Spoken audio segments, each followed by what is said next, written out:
Assalamualaikum warahmatullahi wabarakatuh.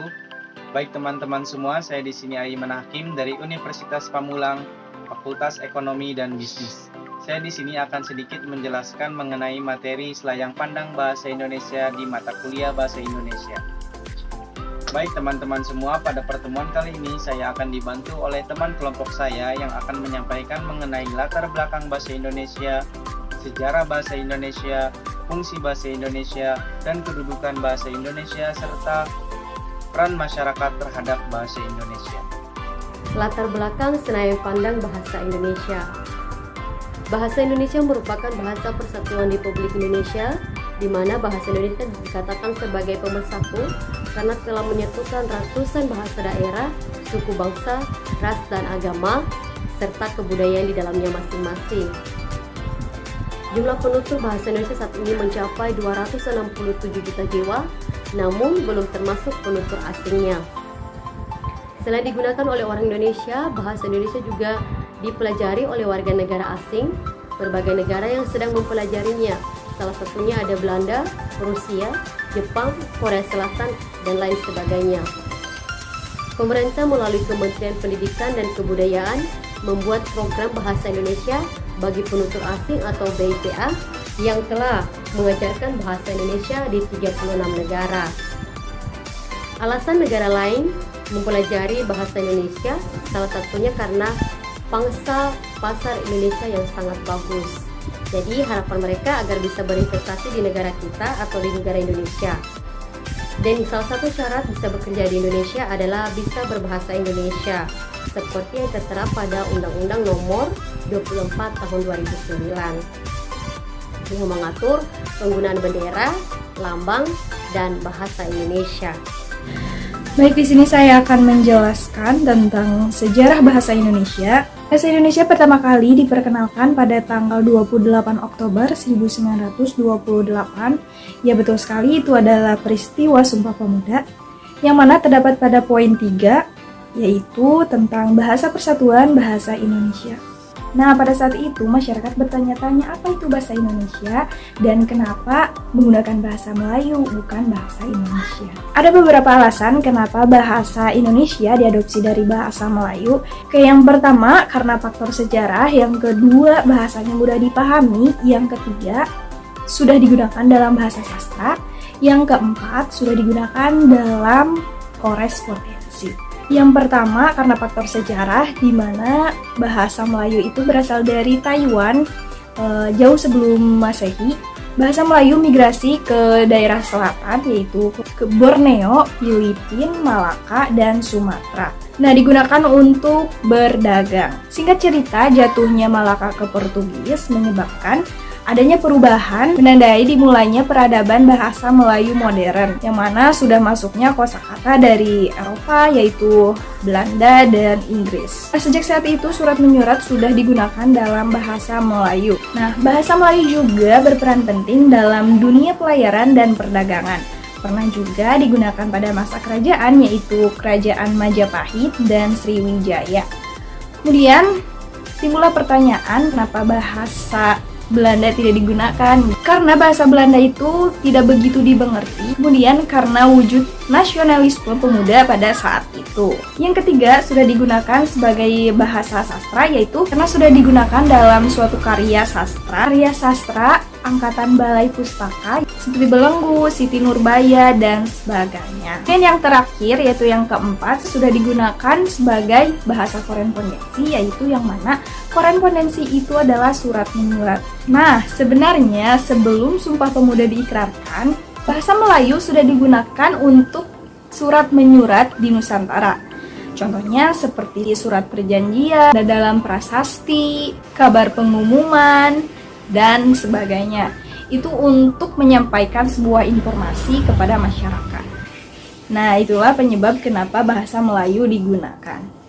Bahasa Indonesia telah ditetapkan sebagai bahasa persatuan pada tahun 1928 dan juga bahasa negara pada tahun 1945. Juga mempunyai berbagai fungsi, antara lain seperti bahasa negara, bahasa persatuan, bahasa pendidikan, bahasa perdagangan, bahasa kelompok atau etnik, bahasa sosial, dan sebagainya. Yang pertama ada bahasa negara. Bahasa Indonesia ditetapkan sebagai bahasa negara sejak disahkannya Undang-Undang 1945. Tepatnya di pasal 36 dinyatakan bahwa bahasa negara adalah bahasa Indonesia. Yang kedua ada bahasa persatuan.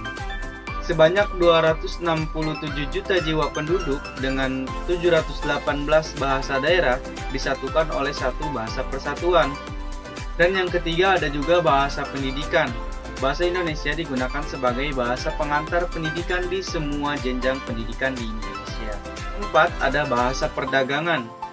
Tulisan pada setiap kemasan yang diperdagangkan di dalam negeri wajib menggunakan bahasa Indonesia. Buku petunjuk pemakaian, perawatan pada barang-barang juga tentu wajib menggunakan bahasa Indonesia. Yang kelima ada bahasa sebagai bahasa etnik atau kelompok. Bahasa Indonesia juga sering digunakan dalam bahasa kelompok, dalam bermusyawarah. Penggunaan bahasa Indonesia juga sebagai bahasa etnik atau kelompok lebih ditekankan agar kelompok dapat memahami pesan yang disampaikan.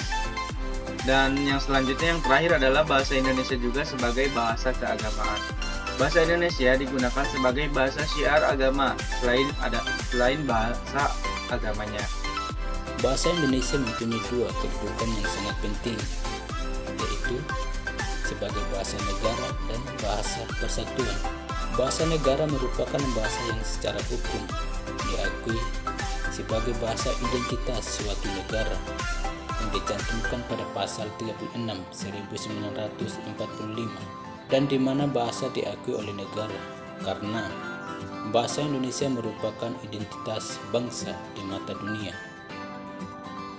Dan yang kedua, bahasa persatuan merupakan bahasa yang mempersatukan perbedaan di dalam sebuah negara atau wilayah.